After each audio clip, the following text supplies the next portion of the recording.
Before I came to the US, I said, don't worry, power outages do not happen in America.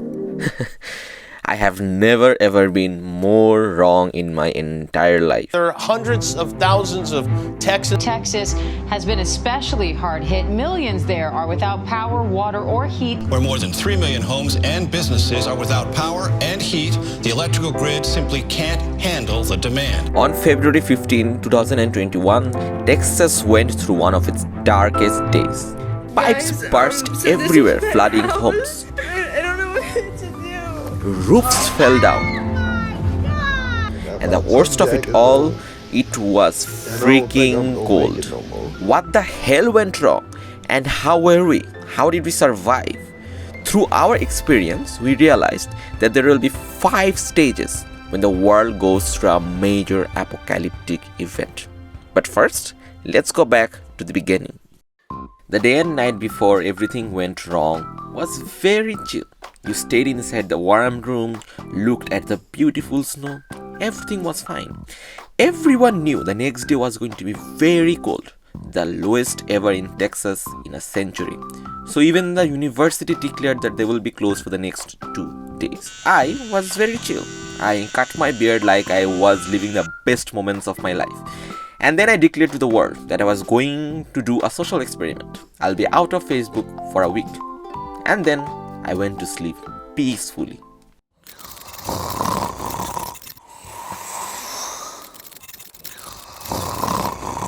I woke up to this. My roommates wearing 3 layers of dresses, including a heavy jacket inside of our home. Our room dropped to 60 degrees Fahrenheit because we had no electricity for the past 4 hours. But wait. How is electricity related to room temperature and jackets? In the US, especially northern areas, you die out of cold if you do not have a heater at your home. And when the electricity goes out, it means the heating system goes out as well. And you'll see what happens when that happens. Anyway, the first stage is cluelessness. And when you are clueless, you are prone to do stuff that you will regret very much. You would have no idea what to do. Do you want to be productive, conserve energy, go out and have some fun, build a snowman? However, our brain was smart enough to realize that we would die out of cold if we didn't layer up. So I wore a heavy jacket, a pair of socks inside of our home, which I never ever do, and a pair of gloves, which I never even wear outside. And then I had an epiphany. It's time to be productive. And I was productive for around 5 minutes until I spilled water on my laptop by knocking over a glass of water. Yo soy una hija del Inti Sol, de la Pachamama. I tried my best to disperse as much of liquid out of the laptop as I possibly can. I tried opening up the back panel to clean, but unfortunately my screwdriver wasn't of the appropriate size. I couldn't even walk to the nearest supermarket, which was Target, because the roads are not walkable. My feet would die out of cold, and I would die out of cold as well, because I also didn't have any snow boots. So as the temperature dropped to 56 degrees, I put my laptop on a pack of rice, which always helps, by the way, for electronic devices, and started to look into warranty information not so gleefully.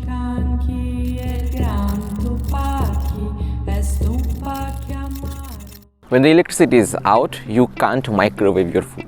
We couldn't even cook our own food because our stove was electric. Alright, let's see what we can eat today. Nothing here. We do have salmon and tuna, but sadly it needs to be microwaved or cooked. Or maybe not, I don't know, but I'm not in the mood of eating it. Yeah, we have chocolate, so I might eat Hershey's and Kit Kat as much as I can, because I don't think we have anything else that makes up for it. Spices, we have noodles, but it doesn't work. Oh, okay, biscuit, you can eat biscuit. Anything in the fridge?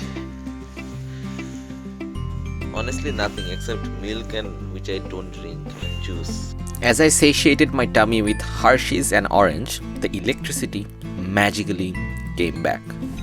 Guys, electricity is back. We are at a frenzy to cook food. One party is cooking food through microwave oven. Another party is cooking like noodles through stove. Our rice cooker is down, so it's permanently dead. So we'll have to do something else. Guys, quick! A few moments later. Update: electricity gone. The electricity was present for only 3 minutes, sadly. So we decided to go for an unconventional method to fill up our tummy. With the absence of electricity, microwave oven and a stove, I will do what I used to do back in Dhaka when I was too lazy at night at 3 a.m. I will eat these mama noodles raw and cooked. Hopefully it will fill my tummy. As I put my phone in ultra power saving mode, the electricity decided to play with us once again. Tatari, fast. Eta kotokon? Okay, will I try this again? Okay, let's try noodles again. Let's get heated up. Let's charge our phones. Bye guys. And then it just went out after 2 minutes, leaving our noodles ugly like this. We have to settle with slightly warm chicken with bread as our lunch. What we didn't know then, however, was that for the next 18 hours, we would eat or drink absolutely nothing. You don't want loneliness to consume you and eat you alive, so we decided to keep ourselves busy. We devised different tactics. One of us decided to study, one of us decided to sleep. I decided to start reading a book. And then, partly because of loneliness, partly because we wanted to recharge our devices, partly because we were super cold, especially our feet, and partly because I wanted to buy a screwdriver, we decided to venture outside and go out of our home. But first, let's take a look at what we actually wore that day. First, I wore a half-sleeve dress. Next, a full-sleeved one. With that came a sweater. After that, a moderately light jacket. And after that, finally, a heavy jacket. I wore a pajama. Over that, a fully fledged jeans and belt. And after that, 2 layers of socks in each leg. And finally, a beanie, and to end everything, a muffler. Yep, we still felt very, very cold. Oh, the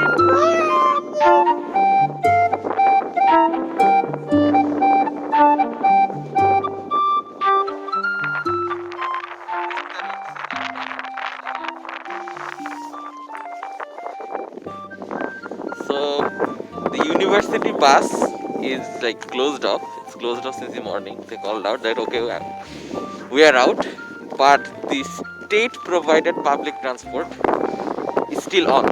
So we will use that to go to Target and somehow get some warm air and eat something, rather than just sitting dark at home where we are just, doing nothing. Yeah, that's it. Let's wait. We waited. But for some reason, unfortunately, the bus never arrived. It was so cold that we unfortunately had to give up and come back. After I came back home, I realized 2 distinctly important things. First, there should be no more vlogging. I use my mobile phone to vlog because unfortunately I do not have a professional camera. My mobile phone had only 5% charge and I had to conserve this as much as possible. Gone was the time where I was running around and laughing around. This was all about survival right now. Next, we all realized that the electricity is not coming back, unfortunately. And the room temperature was already very low and it's going to get much worse. It was all about survival right now. But before we go into how we spent the night, let's dig a bit deeper. Why did this happen to Texas? Doesn't it snow everywhere else? Do they suffer from the same disaster Texas did on the fateful night of February 15th? The truth is, it never snows in Texas. Whenever it does, which is once or twice a decade, it snows in such small amounts that it barely even matters. As such, Texas is not prepared for 6 to 7 inches of snow it experienced that day. Texas citizens do not have snow shovels and the government do not have special salts that is used to melt away snow in the road. The government or its citizens wasn't prepared at all. To make things worse, the power generators were not winterized, which means they were not built to withstand such low temperatures. Which means at the end of the day, hundreds and thousands and millions of people had to spend a night without electricity, which meant no heat, no food, no transportation, nothing. And we were stuck with absolutely nowhere to go.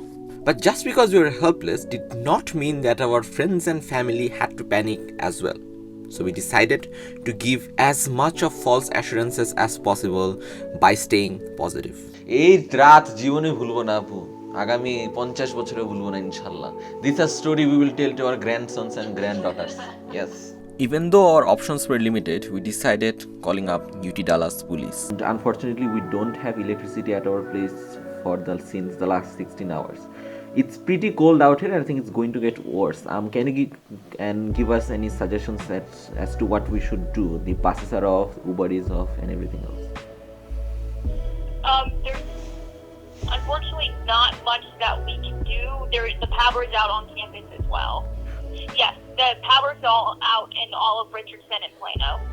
Yeah, unfortunately, I think everyone's just going to have to suffer until they're able to get all the power back on.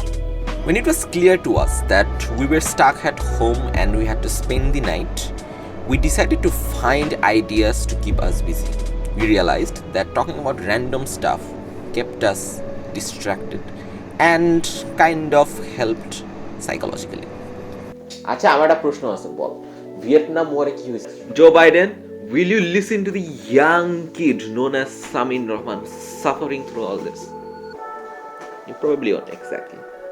When even convos didn't work, I tried singing. পুরোপুরি সাথী মনে ফুল করি, ফুল পরি লাল পরি নীল পরি সবার সাথে বাম. This was the last recording my phone could capture before it died. We were against all odds you could possibly imagine. For starters, we didn't have any mattress because we just didn't need them. American mattresses are just too soft for us. So which meant that we had to soak off all the cold from the floor every time we lied down there. Next, we did not have any, heavy blanket. The ones that we had were soft ones from Bangladesh because then again, our room temperature were always nice thanks to the heater and we never really needed the blanket. Third, we did not have any, specialized boots or specialized socks or anything that kept our feet from, being ice. The worst part of the night was your feet. Imagine keeping your feet in the freezer for the next 24 hours. But even then, you probably can't compare what our feet actually was at that exact point in time. We slept at night with sneakers on our feet, but unfortunately even that didn't help. I honestly don't know how we got through the night. We live off campus, so obviously we didn't have other students or other officials really taking care of us. The leasing office of our apartment was closed when it was 5 p.m. So we ourselves had the talk that if anything happens, if we feel really bad, which we probably foresaw that we may experience, we won't think about health insurance or money or shame or anything and would just inform others and call 911. I personally was pretty chill that we will probably go through the night pretty okay. What freaked me out was one of us, and I'm paraphrasing, that would you be able to understand if you are feeling too cold and will you be able to wake up? That line made me feel that it's possible that you may die out of cold and you may never wake up from the sleep again. So I was very fearful. So I was like, I won't sleep and I will look after the other two. I would listen to their breaths and see and they're actually breathing. So I slept eventually. I was on and off, and at the same time, every time I woke up, I just listened to their breathing sounds. Are they breathing? Are they still here with me? I remember at one point at night, my friend was sitting on a chair like 3 feet away from me, and I just couldn't see him, and I couldn't hear his breath as well. I was like, is he there?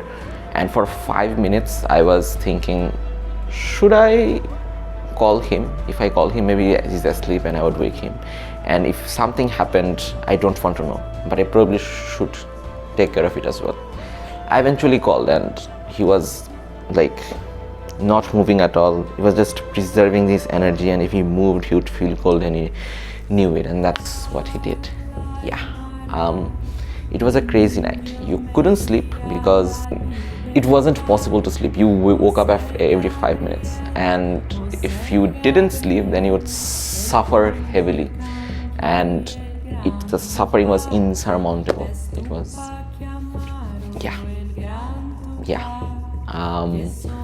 when my relative rescued us in the morning, I don't think we can explain the feeling that we had once the car seater hit our face.